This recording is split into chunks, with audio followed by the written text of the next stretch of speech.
Every year in the NFL draft there are players who are projected to be top 15 picks who are on almost no one's radar as recruits. This year the two guys who stand out are Kentucky edge rusher Josh Allen and Washington State offensive tackle Andre Dillard. Allen was a two-star recruit who wasn't ranked in the top 2,000 overall. Now he's projected to be a top 5 pick. Dillard was not ranked in the top 150 recruits in the country. His only Power 5 offer aside from Washington State was from the Idaho. He's now the top-ranked tackle in the draft. It's always fascinating to me finding out how players like them slip through the cracks. One thing that both of these players have in common with others who developed into elite NFL prospects is that they put on a significant amount of weight once they got to college. Allen was 6 feet 4 inches and 205 pounds as a freshman. He now weighs 260. Dillard was 6 feet 5 inches and listed at 240 out of high school.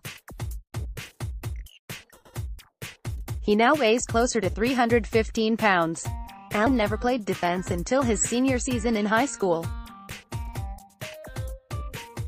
Dillard didn't play football at all until 8th grade and admitted that he was terrible his first couple of years. These are two players that could have started for any program in the country, and somehow less than a handful of Power 5 programs offered them a scholarship.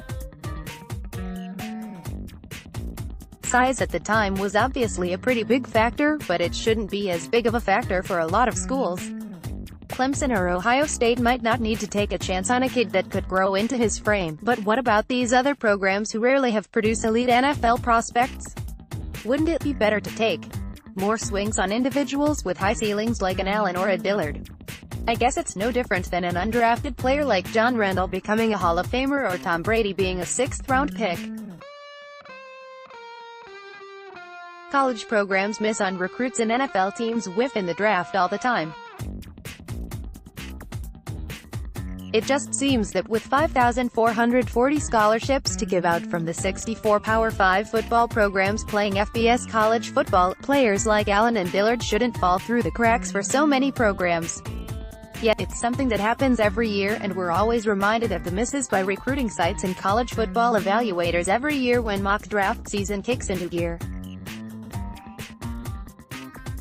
On to some other stray thoughts on national recruiting. Last year Alabama ended up signing 9 players who were ranked in the ISD Fab 50.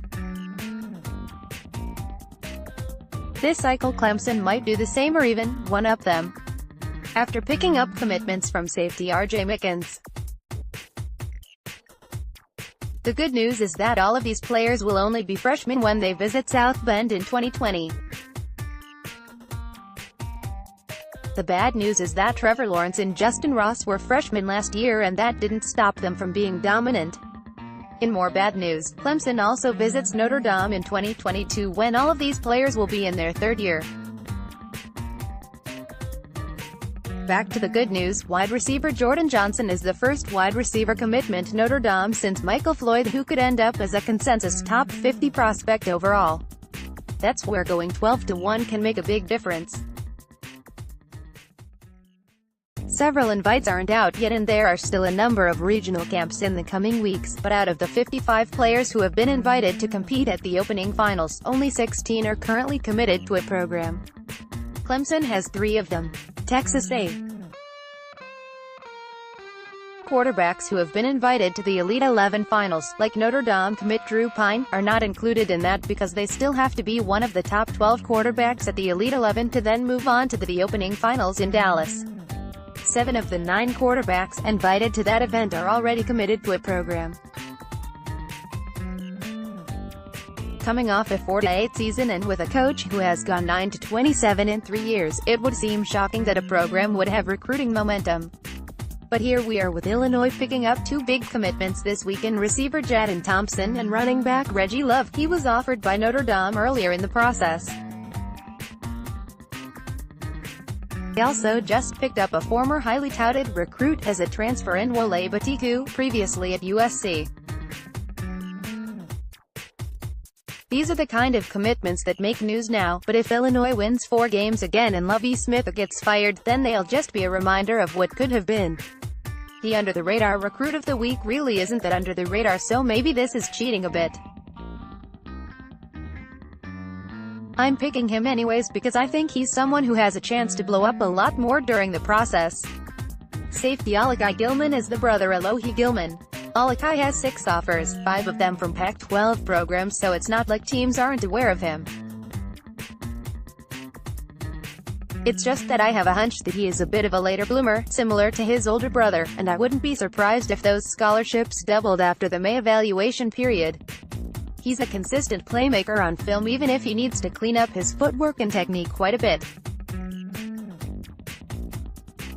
He certainly seems like he has at least a bit of the edge of his brother too, and that kind of thing is invaluable to a defense in my opinion. I don't know if Notre Dame will choose to get involved, but I think many other programs will in the next couple of months or after watching senior film.